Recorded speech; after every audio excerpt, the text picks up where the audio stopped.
तपाईँले यहाँ राख्न पाउँदैन भन्नुभयो तपाईँले राख्न पाउनु तपाईँ हस्पिटल राख्न पाउनु भन्ने तपाईँले बनाएको हो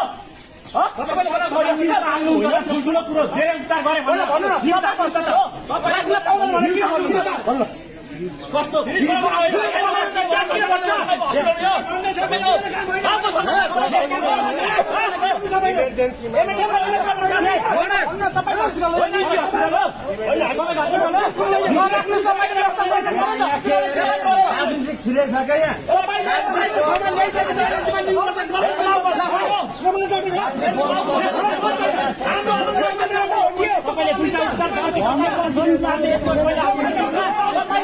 भन्न पाउनुहुन्छ तपाईँको काम हो ल्याएर जिम्मा दिएपछि कहाँ राख्ने के गर्ने के कसरी गर्ने भनेको